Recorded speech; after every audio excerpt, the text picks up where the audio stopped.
여러분, 물고기 한 종이 한 나라의 어업을 통째로 위협할 수 있을까요? 믿기 어렵지만 지금 그리스에서 실제로 벌어지고 있는 일입니다. 새벽 바다로 나간 어민들이 그물을 끌어올리면 잡혀 있어야 할 물고기는 온데간데 없고 갈기갈기 찢긴 그물만 올라옵니다. 유럽이 바다의 재앙이라 부르며 치를 떠는 정체불명의 생물 때문이죠.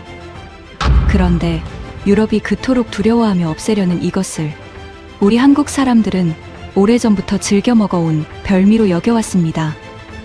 도대체 같은 생물을 두고 왜 한쪽에선 재앙이 되고 한쪽에선 별미가 된 걸까요? 지금부터 그 놀라운 이야기를 함께 파헤쳐 보겠습니다. 지금 그리스 바다를 쑥대밭으로 만들고 있는 생물의 정체가 무엇인지 아시나요? 놀랍게도 복어입니다. 우리가 복국으로 즐겨 먹는 바로 그 복어 맞습니다. 이야기는 그리스 크레타 섬 어부들의 한숨에서 시작됩니다. 이분들은 매일 밤 바다에 그물을 쳐두고 다음날 새벽 끌어올려 생계를 잇는 분들이에요. 그런데 언제부턴가 그물을 건져 올릴 때마다 가슴이 철렁 내려앉는다고 합니다.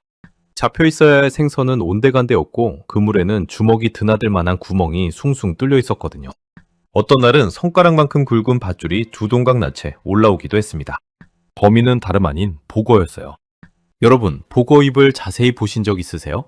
작고 동그란 얼굴과 달리 이빨이 마치 새 부리처럼 단단하게 맞물려 있습니다. 이 이빨로 그물에 걸린 물고기를 뜯어먹다가 그물이며 밧줄이며 죄다 끊어놓는 거죠. 한 어부는 망가진 어구를 들어 보이며 카메라 앞에서 분통을 터뜨렸습니다. 이건 바다의 재앙이에요. 닷새만 지나면 장비를 통째로 갈아야 해요. 갈수록 나빠지기만 하고 어디를 봐도 앞이 캄캄합니다. 수십 년을 바다에서 보낸 어부의 입에서 나온 말이라기엔 절망이 너무 짙게 묻어있죠. 그런데 이 복어, 원래 지중해에 살던 녀석이 아니었습니다. 본래 고향은 저 멀리 홍해와 인도양이었어요. 그러던 것이 수에즈 운하가 뚫리면서 슬금슬금 지중해로 넘어왔고 따뜻해진 바닷물을 만나 폭발적으로 불어나기 시작한 겁니다. 그리스 바다에서 이 복어가 처음 공식 확인된 건 2005년이었습니다. 그때만 해도 낯선 손님 하나 왔구나 정도로 넘겼다고 해요. 그런데 20년이 흐른 지금은 완전히 딴판이 됐습니다. 크레타 섬은 물론이고 그리스 거의 모든 해역에서 때로 발견될 만큼 주인 행세를 하게 된 거죠. 피해는 그물에서 그치지 않습니다. 이 복어는 가리는 게 없는 잡식성이라 물고기든 새우든 오징어든 닥치는 대로 먹어치웁니다. 그러니 어부들이 정작 잡고 싶은 생선은 씨가 마를 지경이 됐어요. 손해를 돈으로 따져보면 더 막막합니다. 그리스 해양연구진은 작은 어선 한 척이 1년에 약 8,500유로, 우리 돈으로 1,000만 원이 넘는 손실을 본다고 추산했습니다. 찢어진 그물 새로 사랴, 부서진 장비 고치랴, 잡는 양은 줄어들랴, 삼중고에 시달리는 셈이죠. 그래서 어부들은 정부를 향해 외치고 있습니다.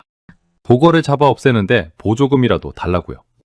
문제는 여기서 끝이 아닙니다. 이 복어가 진짜 무서운 건 따로 있어요. 바로 독입니다. 복어 몸속에는 테트로도톡신이라는 무시무시한 신경독이 들어있습니다. 잘못 먹으면 목숨이 위태로운 맹독이라 유럽 연구진은 절대 손대지 말라고 신신당부하고 있죠. 자, 그렇다면 여기서 문득 이런 궁금증이 들지 않으세요? 유럽 바다를 쑥대밭으로 만드는 저 복어와 우리가 복국집에서 먹는 복어가 과연 같은 복어일까요? 결론부터 말씀드리면 똑같은 종은 아닙니다. 하지만 한 집안, 그러니까 친척벌은 맞습니다. 조금 더 풀어볼게요. 식약처에 따르면 전 세계의 복어는 100종이 넘습니다. 그 중에서 우리나라가 이건 먹어도 된다고 허락한 복어는 딱 21종이에요. 참복, 자주복, 졸복, 까치복처럼 귀에 익은 이름들이죠. 그런데 흥미로운 사실이 하나 있습니다. 이 식용 21종 안에는 은밀복, 민밀복, 흑밀복처럼 밀복이라 불리는 복어들도 들어있어요.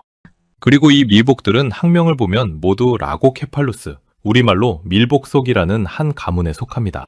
자, 그렇다면 지금 지중해를 쑥대밭으로 만들고 있는 그 복어는 누구일까요?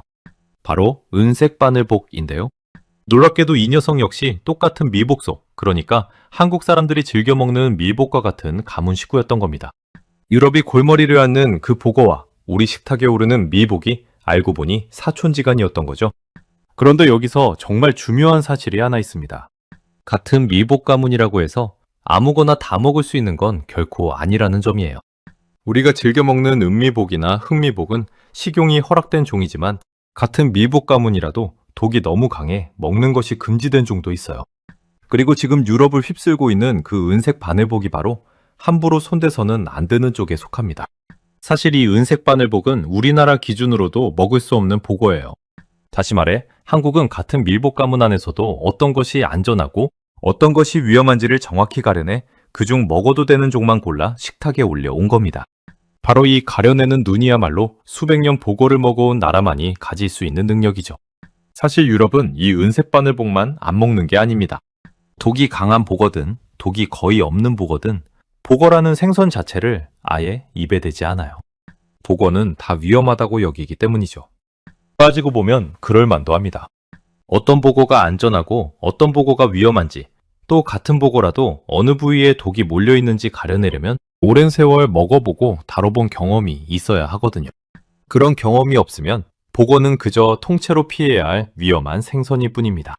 반면 우리나라는 100종이 넘는 복어를 하나하나 살펴 안전하게 먹을 수 있는 21종을 정확히 가려냈습니다. 위험한 복어는 멀리하되 먹어도 되는 복어는 살려낸 거예요. 똑같은 복어를 두고 한쪽은 전부 피하는 길을, 한쪽은 가려서 즐기는 길을 걸어온 셈이죠. 자, 그러면 이제 진짜 궁금해집니다. 도대체 한국 사람들은 복어를 어떻게 또 얼마나 다양하게 먹어왔을까요? 사실 한국 사람들에게 복어는 그리 특별할 것도 없는 아주 친숙한 생선입니다. 특히 남쪽 지방으로 내려가면 더 그렇죠. 부산을 한번 볼까요? 부산에서는 복국 한 그릇 하러 가자는 말을 정말 흔하게 들을 수 있습니다. 맑게 끓인 국물에 콩나물과 미나리, 복어살을 넣은 이 복국은 부산 사람들에게 오랫동안 사랑받아온 대표적인 해장 음식이에요. 전날 술을 한잔 했다 하면 다음날 아침 복국집을 찾는 사람들도 적지 않죠. 그만큼 복어가 거창한 별식이 아니라 일상에 녹아든 음식이라는 뜻입니다. 그런데 부산만 복어를 즐기는 건 아니죠. 대구로 가면 또 색다른 복어 문화가 펼쳐집니다. 바로 복어 불고기예요. 이름만 들으면 조금 낯설죠? 복어를 불고기로 먹는다니 말입니다. 뼈를 발라낸 복어살에 매콤한 양념, 그리고 콩나물과 양파, 대파를 넣고 빨갛게 볶아내는 음식인데요. 이게 어찌나 대구를 대표하는 음식인지 대구시가 자랑하는 대구 신미, 그러니까 대구의 10가지 별미 가운데 하나로 당당히 이름을 올렸습니다. 이 복어 불고기, 역사도 의외로 또렷합니다. 1978년 매운맛을 좋아하는 대구 사람들의 입맛에 맞춰 한 식당 주인이 처음 만들어낸 음식이거든요. 담백한 복국만 있던 시절에 복어를 화끈하게 즐기는 새로운 길을 연 셈이죠. 이렇게 같은 복어를 두고도 부산은 시원한 국으로, 대구는 매콤한 불고기로 발전시켰습니다. 한 가지 재료를 지역마다 제 입맛에 맞게 요리로 꽃피운 거예요. 이것만 봐도 한국 사람들이 복어를 얼마나 오래 또 깊이 즐겨왔는지 짐작이 갑니다. 그런데 여기서 당연한 의문이 따라붙죠. 독이 있는 그 위험한 생선을 한국 사람들은 도대체 언제부터 어떻게 이렇게 아무렇지 않게 먹게 된 걸까요? 그 비밀을 풀려면 시간을 수백 년 전 조선시대로 거슬러 올라가야 합니다. 자, 그럼 시간을 600년 전 조선시대로 한번 돌려보겠습니다. 놀랍게도 복어는 그 시절에도 사람들의 식탁 위에 올라와 있었습니다. 그것도 아주 극적인 사건과 함께 역사에 기록돼 있죠. 때는 세종 6년, 그러니까 1424년이었습니다. 전라도 정읍에서 묘한 살인사건이 하나 일어납니다. 정을손이라는 사람이 자기 사위에게 목숨을 잃은 거예요. 사연을 들여다보면 이렇습니다. 성격이 꽤 포악했던 정을손이 한 집에 살던 딸과 사위를 마구 때리고 내쫓으려 하자 앙심을 품은 사위가 장인이 먹을 국에 몰래 복어독을 풀어버린 겁니다. 결국 정을손은 그 국을 먹고 숨졌고 사위는 옥에 갇혀 죽음을 맞았습니다. 이 사건은 조선왕조실록에 그대로 적혀 있습니다. 그런데 여기서 우리가 주목해야 할 대목이 있어요. 600년 전 그 시절에 이미 사람들이 복어에는 사람을 죽일 만큼 무서운 독이 있다는 사실을 또렷이 알고 있었다는 겁니다. 오죽하면 그 독을 살인했을 생각까지 했겠어요. 그런데 정말 흥미로운 건 그렇게 위험한 줄 빤히 알면서도 사람들이 복어를 식탁에서 내려놓지 않았다는 점입니다. 실제로 복어를 둘러싼 기록은 조선 내내 끊이지 않고 등장합니다. 세종 때만이 아니에요. 성종 임금 시절에도 복어와 얽힌 이야기가 전해지는데요. 한 고을에서 사람들이 해산물을 먹고 집단으로 목숨을 잃는 사고가 벌어지자 신하들은 굴과 미역 같은 해산물 채취를 아예 금지하자고 건의합니다. 그런데 성종은 고개를 저었어요. 그건 굴이나 미역 때문이 아니라 복어를 잘못 먹어 그리 된 것이다. 임금까지 보고독의 무서움을 꿰뚫고 있었던 셈이죠. 이렇다 보니 조선의 선비들 사이에서 보고는 먹자니 무섭고 안 먹자니 아까운 음식이었습니다. 대표적인 인물이 조선 후기의 이름난 학자 이덕무입니다. 워낙 꼼꼼하고 신중한 성격이라 위험하다는 이유로 북한산 100군데조차 오르지 않았던 사람인데요. 보고를 두고도 음식 때문에 목숨을 시험해서는 안 된다며 끝내 입에 대지 않았습니다. 그는 보고를 먹는 세태를 안타까워하며 이런 글까지 남겼어요. 어쩌자고 독을 삼켜 가슴에 칼날을 묻으려 하는가. 옆 사람이 말려도 어찌 제 몸을 그리 함부로 여기느냐고 말이죠. 먹다 죽는 사람을 곁에서 지켜보니의 안타까움이 고스란히 묻어나는 대목입니다. 그런데 한번 뒤집어 생각해 볼까요? 이렇게 먹지 말라고 점잖게 타이르는 기록이 자꾸 등장한다는 건 거꾸로 그만큼 보고를 먹다 변을 당한 사람이 많았다는 뜻이기도 합니다. 말려도 사람들은 보고를 포기하지 않았던 거예요. 말리는 사람만 있었던 건 아닙니다. 보고 맛에 푹 빠져 대놓고 예찬한 인물도 많았거든요. 대표적인 사람이 바로 홍길동전의 저자 허균입니다. 그는 자신의 책에서 봄철 보거를 게 요리와 더불어 으뜸 가는 술안주로 꼽았어요. 게다가 미식가답게 한마디 덧붙였죠. 영동이나 영남지방 보거보다 한강과 임진강에서 올라오는 황복의 맛이 한 수 위라고 말입니다. 보거 맛을 두고 산지별로 등급까지 매겼다니 그 애정이 보통이 아니죠. 보거를 향한 조선 사람들의 사랑은 단순히 입맛에서 그치지 않았습니다. 어떻게 하면 이 위험한 생선을 안전하게 먹을까? 그 방법까지 꾸준히 연구하고 기록으로 남겼거든요.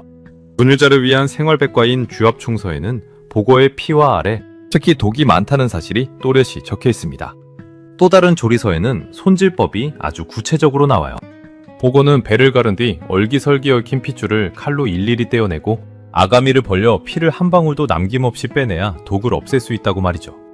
오죽하면 보거 한 마리에 물서말이라는 속담까지 생겨났습니다. 그만큼 깨끗이 정성껏 씻고 또 씻어야 했다는 뜻이에요. 당시 사람들은 보거를 미나리와 함께 끓이면 좋다고 여겼는데 이런 조리법이 오늘날 우리가 먹는 볶국 문화로 고스란히 이어졌습니다. 지금 부산 볶국집에서 미나리가 듬뿍 들어간 볶국을 만나는 것도 알고 보면 수백 년을 거슬러 올라가는 오랜 내력을 가진 셈이죠.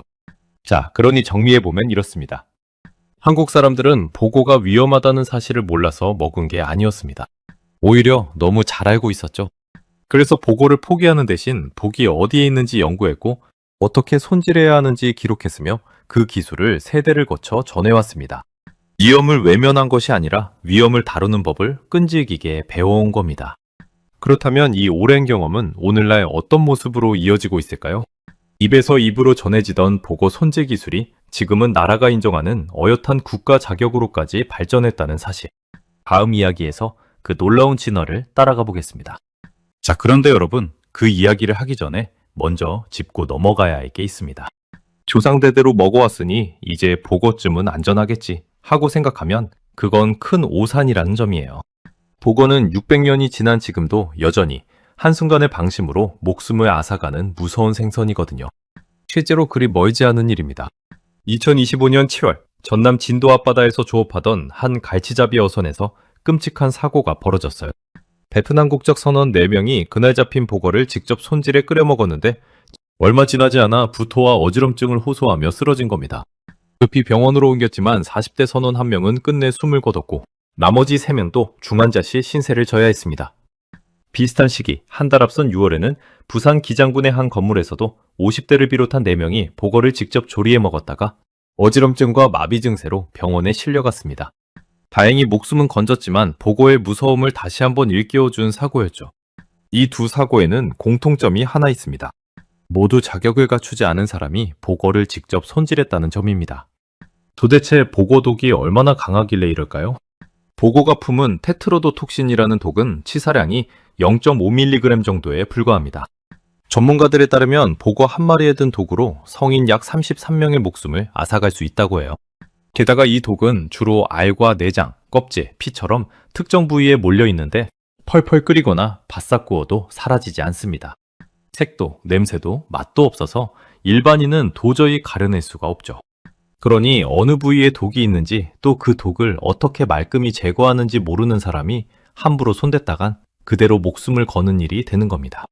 그런데 바로 이 지점에서 한국 사람들의 진짜 저력이 드러납니다.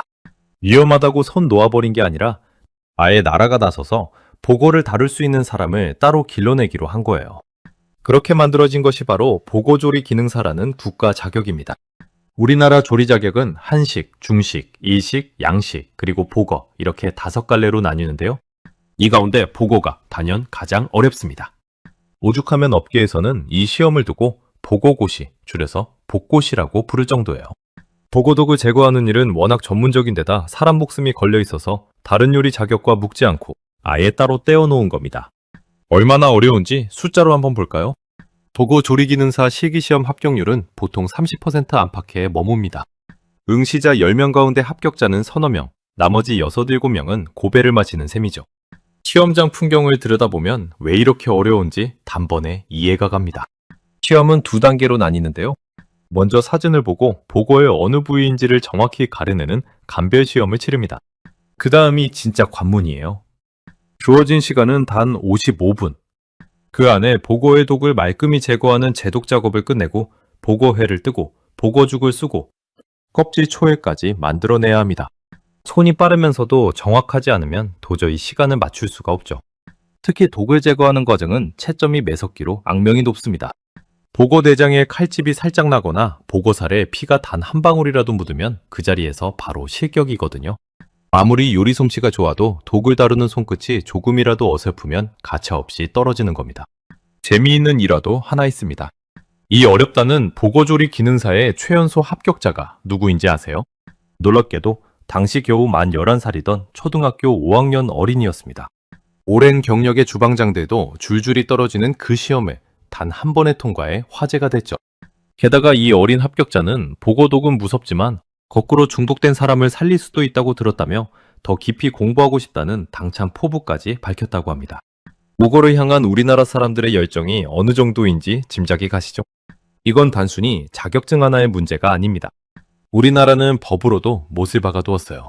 식품위생법에 따라 독을 제거해야 하는 보고를 조리하거나 파는 음식점은 반드시 국가 자격을 갖춘 보고조리사를 두도록 의무화했습니다.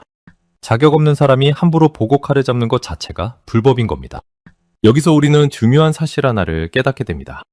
조선시대에 입에서 입으로, 손에서 손으로 전해지던 그 보고 손질 비법이 오늘날에는 나라가 시험을 치르고 자격증을 발급하는 어엿한 국가제도로 진화했다는 점입니다. 수백 년 경험이 흩어지지 않고 더 단단하고 체계적인 안전망으로 다듬어진 거죠. 뿐만 아니라 식약처는 보고도감까지 펴냈습니다. 어떤 보고가 식용이 가능하고 어떤 보고가 위험한지, 또 요즘 부쩍 발견되는 잡종 보고는 어떻게 가려내야 하는지까지 꼼꼼히 정리해둔 자료예요. 옛날엔 노련한 어부의 눈썰미에 기대던 일을 이제는 나라가 과학적으로 관리하고 있는 겁니다. 자, 그런데 여기서 누구나 한 번쯤 품어봤을 근본적인 궁금증이 떠오릅니다. 보고는 도대체 왜 이토록 무서운 독을 몸에 지니고 있는 걸까요? 그리고 더 놀라운 사실 하나. 보고가 사실은 태어날 때부터 독을 가진 게 아닐 수도 있다는 연구가 있습니다. 지금부터 보고독에 숨겨진 진짜 비밀을 파헤쳐 보겠습니다. 여러분, 혹시 독이 전혀 없는 보고가 있다는 이야기 들어보셨나요?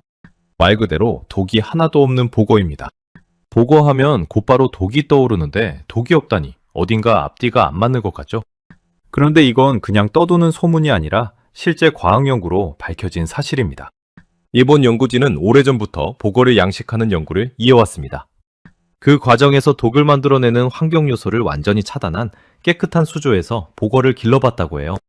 그랬더니 예상 밖의 결과가 나왔습니다. 가잘한 보고의 몸에서 독이 거의 검출되지 않았던 겁니다. 보고라면 을에 독이 있어야 한다고 믿어왔는데 그 상식이 보기 좋게 빗나간 거죠. 여기서 과학자들은 한 가지 근본적인 의문을 품게 됩니다. 혹시 보고는 원래부터 독을 만드는 생선이 아닌 게 아닐까? 오랫동안 우리는 보고가 스스로 독을 품고 태어난다고 생각해왔습니다. 그런데 연구 결과는 전혀 다른 쪽을 가리키고 있었어요. 보고, 몸속의 테트로도톡신은 보고가 직접 만들어내는 게 아니라 바깥에서 들어온 독이라는 겁니다. 그렇다면 그 독은 도대체 어디서 오는 걸까요? 답은 바다 깊은 곳, 먹이사슬 속에 숨어 있었습니다. 오늘날 학계에서는 이 무서운 독을 실제로 만들어내는 주인공이 따로 있다고 봅니다. 바로 바닷속에 사는 특정 박테리아예요. 비브리오, 쉐어넬라, 알테로모나스 같은 이름의 박테리아들이 이 독을 만들어냅니다. 그럼 이 박테리아가 만든 독이 어떻게 보고 몸까지 흘러 들어갈까요? 과정은 이렇습니다. 먼저 박테리아가 독을 만들면 그 독은 바다 밑바닥에 사는 작은 생물들 몸속에 쌓입니다.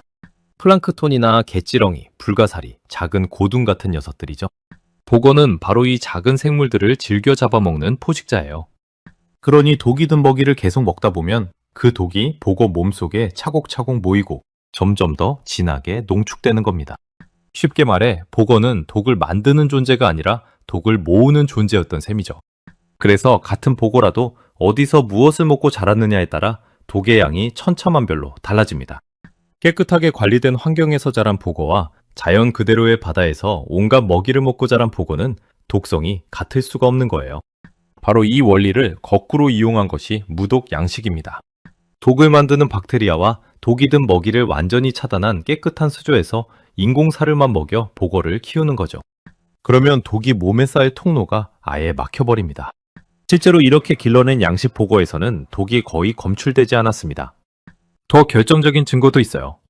이 무독 보고에게 다시 독이 든 먹이를 주자 신기하게도 보고 몸에 독이 다시 쌓이기 시작했습니다. 보고의 독이 타고난 게 아니라 먹이에서 온다는 사실을 이보다 더 명쾌하게 보여줄 수는 없겠죠. 실제로 일본 오이타현의 우스키라는 마을은 이렇게 독 없이 키운 보고를 파는 곳으로 이름이 나 있습니다. 이런 이유로 오늘날 부산을 비롯한 보고 전문점에서 쓰는 보고도 상당수가 자연산이 아니라 양식이라고 해요. 미국 CNN조차 한국의 보고 문화를 소개하면서 독이 없는 사료로 키운 양식 보고는 독성이 거의 사라진다는 점을 짚었습니다. 물론 여기서 한 가지는 분명히 짚고 넘어가야 합니다. 양식 보고라고 해서 무조건 100% 안전하다고 단정할 수는 없다는 점이에요. 실제로 한 양식업체 관계자는 양식 보고라도 먹이에 따라 독이 생길 수 있고 자연산 보고와 닿으면 독이 옮을 수도 있다고 말합니다. 그러니 양식이라는 말만 믿고 방심해서는 안 된다는 거죠. 그래서 전문가들은 거듭 당부합니다. 양식이든 자연산이든 반드시 자격을 갖춘 조리사가 손질한 보고만 드시라고요. 결국 보고독은 보고 혼자 만들어낸 게 아니었습니다. 보고와 먹이 그리고 바다 환경이 함께 빚어낸 결과였던 거예요. 자, 그런데 여기서 이야기가 묘하게 흘러갑니다. 보고가 독을 어떻게 품게 되는지 그 원리가 밝혀지자 과학자들은 또 다른 현상에 주목하게 됐어요. 원래 보고가 거의 살지 않던 지중해 바다에서 갑자기 때로 불어나기 시작한 겁니다. 앞서 이 보고가 원래 홍해와 인도양 출신이고 수에즈 운하를 타고 넘어왔다고 잠깐 말씀드렸었죠. 그런데 그 운하가 어떻게 150년 넘는 시간을 건너 지금의 사태를 만들었는지 아직 자세하게는 풀어드리지 못했습니다. 그 놀라운 사연을 지금부터 말씀드릴게요. 1869년에 문을 연 수에즈 운하는 지중해와 홍해를 곧장 잇기 위해 만들어졌습니다. 아프리카 대륙을 빙 돌지 않고도 유럽에서 인도양으로 단숨에 갈 수 있게 된 그야말로 인류 교통사의 혁명이었죠. 그런데 당시 누구도 상상하지 못한 일이 벌어집니다. 이 운하가 훗날 유럽 바다의 생태계를 송두리째 흔들어 놓는 통로가 될 줄은 말이에요. 원래 홍해와 지중해는 서로 완전히 다른 바다였습니다. 둘 다 바다이긴 해도 사는 생물이 전혀 달랐죠. 그래서 홍해에 살던 생물들은 지중해로 넘어갈 길이 없었습니다. 중간이 육지로 꽉 막혀 있었으니까요. 그런데 수에즈 운하가 그 막힌 길을 활짝 열어버린 겁니다. 이렇게 홍해와 인도양의 바다 생물들이 운하를 타고 지중해로 넘어오는 현상을 학자들은 레세피안 이주라고 부릅니다. 운하 건설을 이끈 프랑스인 페르디낭 드 레셉스의 이름에서 따온 말이에요. 오늘날 동지중해는 지구상에서 외래종이 가장 많이 침입한 바다로 꼽힙니다. 무려 600종이 넘는 비토착 생물이 자리를 잡았는데 우리가 이야기하는 그 보거, 은색 바늘복도 바로 이 레세피안 이주를 통해 넘어온 손님이었죠. 그런데 여기서 흥미로운 점이 있습니다. 운하가 뚫렸다고 해서 보고가 곧장 지중해를 점령한 건 아니었어요. 운하가 열린 게 1869년인데 정작 이 보고가 지중해에서 처음 공식 확인된 건 2000년대 초반이었습니다. 무려 130년 넘게 잠잠했던 셈이죠. 근데 도대체 왜 갑자기, 그것도 21세기에 들어서야 포로버가 폭발적으로 늘어나기 시작한 걸까요? 그 답의 중심에는 바로 지구온난화가 있었습니다. 최근 수십 년 동안 지중해의 바닷물 온도는 꾸준히 올라왔습니다. 따뜻한 물을 좋아하는 이 보고에게 데워진 지중해는 더없이 살기 좋은 새 보금자리가 되어준 거예요. 실제로 과학자들은 2000년부터 2020년 사이의 수온 상승이 이 보고가 운하를 건너 지중해에 자리 잡는 것을 거들었을 가능성이 높다고 분석합니다. 운하가 열린 뒤로도 한참을 정착하지 못하던 보고가 바다가 따뜻해지자 비로소 털을 잡기 시작한 겁니다. 그리고 보고에게는 또 하나의 행운이 따랐습니다.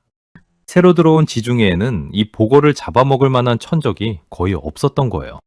원래 자연이라는 건 절묘한 균형으로 굴러갑니다. 어떤 생물이 늘면 그걸 잡아먹는 생물도 함께 있어서 숫자가 조절되죠. 그런데 낯선 바다에 처음 발을 들인 외래종에게는 이 균형이 적용되지 않습니다. 천적에게 잡아먹힐 일도 없고 먹잇감은 넘쳐나고 경쟁자도 마땅치 않으니 그야말로 거칠 것 없는 세상이 펼쳐진 셈이죠. 그 결과 은셋바늘복은 무서운 속도로 불어났습니다. 처음엔 과학자들의 관찰 대상에 불과했던 이 보고가 어느새 어부들의 생계를 위협하는 골칫덩어리로 변해버린 거예요. 지금은 그리스와 키프로스는 물론 터키 같은 지중해 여러 나라에서 이 보고가 때로 발견됩니다. 사정이 이렇다 보니 키프로스와 터키 같은 나라들은 정부가 직접 나서서 어민들이 이 보고를 잡아오면 1kg당 돈을 쳐주는 보상금 제도까지 운영하고 있습니다. 실제로 키프로스에서는 이 제도가 시작된 지 2년도 안 돼 100톤이 넘는 보고가 바다에서 걸러졌다고 해요. 그리스도 비슷한 제도를 도입하려 유럽연합의 승인을 기다리고 있는 상황입니다. 그러는 사이 보고는 지중해를 넘어 흑해까지 그 영역을 계속 넓혀가고 있습니다. 오죽하면 이 은색바늘복이 세계 100대 최악의 침입종 가운데 하나로 꼽힐 정도예요. 그런데 정말 놀라운 반전은 따로 있습니다. 유럽이 그토록 두려워하는 이 보고의 독이 한쪽에서는 오히려 사람을 살리는 약으로 쓰이고 있거든요. 죽음의 독이 어떻게 생명을 살리는 약이 될 수 있을까요? 그 비밀은 보고독, 그러니까 테트로도톡신이 작동하는 방식에 있습니다. 이 독은 우리 몸에 신경이 보내는 전기 신호를 딱 끊어버리는 성질이 있어요. 보고 중독이 무서운 이유도 바로 이것 때문이죠. 신경 신호가 막히면서 온몸이 마비되니까요. 그런데 과학자들은 여기서 거꾸로 생각했습니다. 신경 신호를 끊는다는 건 바꿔 말하면 통증 신호도 끊을 수 있다는 뜻 아닐까? 바로 이 발상에서 보고독을 진통제로 쓰려는 연구가 시작됐습니다. 실제로 동물 실험에서 이 보고독은 우리가 흔히 아는 진통제, 심지어 아스피린이나 모르핀보다도 훨씬 강력한 진통 효과를 보였습니다. 특히 주목받는 분야가 말기암 환자의 통증 치료예요. 암이 깊어지면 환자들은 말로 다 못할 극심한 고통에 시달립니다. 지금은 주로 모르핀 같은 마약성 진통제로 그 통증을 다스리는데 문제는 이런 약들이 중독성이 있고 부작용도 만만치 않다는 점이죠. 그런데 보고독을 이용한 진통제는 이 마약성 진통제의 한계를 넘어설 가능성을 보여주고 있습니다. 실제로 해외에서는 암 환자의 통증을 두고 보고독의 효과를 알아보는 임상시험까지 진행됐어요. 캐나다와 호주, 뉴질랜드의 19개 의료기관에서 환자 165명이 참여한 꽤 큰 규모의 연구였죠. 그 결과가 흥미롭습니다. 보고독 성분을 투여받은 환자들 가운데 절반이 넘는 51%가 통증이 눈에 띄게 줄어든 반면 가짜 약을 받은 쪽은 35%에 그쳤습니다. 진짜로 통증을 누그러뜨리는 효과가 확인된 셈이에요. 게다가 보고독은 마약에 중독된 사람의 금단 증상을 가라앉히는 데도 도움이 되는 것으로 나타났습니다. 독이 오히려 중독을 치료하는 데 쓰일 수 있다니 참 아이러니한 일이죠. 우리나라 한국해양과학기술원도 이 점에 주목하고 있습니다. 이 기관 자료에 따르면 외국에서는 보고독이 항암 효과와 말기암 환자의 통증 완화, 또 국소마취 효과가 있는 것으로 밝혀져 일부 나라에서는 진통제로 활용하려는 움직임까지 있다고 해요. 그렇다면 우리나라는 어떨까요? 한국도 결코 손 놓고 있는 건 아닙니다. 국내에서도 의료용으로 쓸 수 있는 고순도 보고독을 뽑아내는 추출법이라든가 이 독을 신경통증 치료와 북소마취에 활용하는 방법을 두고 특허가 출원되는 등 관련 연구가 꾸준히 이어지고 있어요. 세계에서 보고를 가장 즐겨 먹는 나라답게 보고를 다루는 우리의 관심이 식탁을 넘어 의학 연구로까지 뻗어가고 있는 셈이죠. 다만 솔직하게 짚어야 할 부분도 있어요. 아직 보고독이 정식 진통제나 항암제로 완전히 자리 잡은 것은 아닙니다. 워낙 독성이 강하다 보니 사람 몸에 해롭지 않은 적정 용량을 찾고 안전성을 검증하는 연구가 여전히 진행 중인 단계죠. 그러니 보고독이 곧 만병통치약이라고 오해하시면 곤란합니다. 그럼에도 이 독을 향한 과학자들의 시선은 점점 뜨거워지고 있습니다. 심지어 최근에는 자연산 보고에 의존하지 않고 실험실에서 이 보고독을 인공적으로 합성해내는 방법까지 개발됐어요. 약으로 쓸 원료를 안정적으로 만들어낼 길이 열리고 있는 겁니다. 여기서 한 가지 흥미로운 사실도 있습니다. 보고독은 무섭긴 해도 우리 몸의 세포를 직접 파괴하거나 썩게 만드는 독은 아니라고 해요. 그래서 중독되더라도 고비만 잘 넘기면 며칠 안에 회복되고 후유증도 거의 남지 않는다고 합니다. 바로 이런 특성 덕분에 잘만 다스리면 약으로 쓸 수 있다는 기대를 받는 거죠. 이제 마지막으로 말씀드리겠습니다. 지금까지 우리는 작은 보고 한 마리를 따라 유럽과 한국 두 개의 전혀 다른 세상을 오갔습니다. 같은 생물을 두고 한쪽은 그물이 찢기고 생계가 흔들리는 재앙을 만났고 한쪽은 아침마다 속을 풀어주는 따뜻한 별미를 얻었습니다. 여기서 꼭 짚어야 할 게 있습니다. 유럽연합은 보거라는 생선 자체를 종류를 가리지 않고 법으로 일괄 금지했습니다. 독이 강하든 약하든 식용이 가능하든 아니든 보거라면 통째로 시장에 내놓지 못하게 막아버린 거예요. 반면 한국은 정반대의 길을 걸었습니다.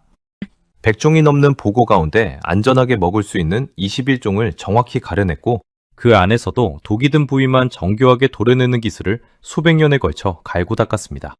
위험하다고 전부 막아버린 쪽과 위험과 안전을 가려내는 눈을 키운 쪽, 그 차이를 만든 건 보고가 아니었습니다. 결국 사람이었습니다. 600년 전 조상들이 목숨을 잃을 수 있다는 걸 알면서도 포기하지 않고 쌓아온 그 지혜가 오늘날 복꽃이라 불리는 국가 자격으로 그리고 죽음의 독을 생명을 살리는 약으로 바꾸려는 연구로까지 이어지고 있습니다. 전 세계가 죽음의 물고기라며 손살에 치는 그 생선을 우리는 가장 안전하고 맛있는 한 끼로 그리고 이제는 새로운 가치로까지 바꿔내고 있는 셈입니다. 무엇이 재앙이 되고 무엇이 보물이 되는지는 결국 그것을 마주한 사람의 손에 달려 있었던 거죠. 오늘도 부산의 어느 복국집에서는 김이 모락모락 피어오르는 복국 한 그릇이 누군가의 아침을 든든하게 데우고 있을 겁니다. 그 한 그릇 안에 수백 년 지혜와 우리의 자부심이 함께 담겨 있는 거겠죠. 끝까지 함께 해주신 여러분 진심으로 감사합니다. 여러분 한 분 한 분이 이 채널을 만들어가는 가장 큰 힘입니다. 오늘 이야기가 마음에 드셨다면 댓글로 생각을 남겨주시고 좋아요와 구독으로 다음 이야기에도 함께 해주세요. 그럼 다음 영상에서 또 만나요. 해외 감동 오픈이었습니다.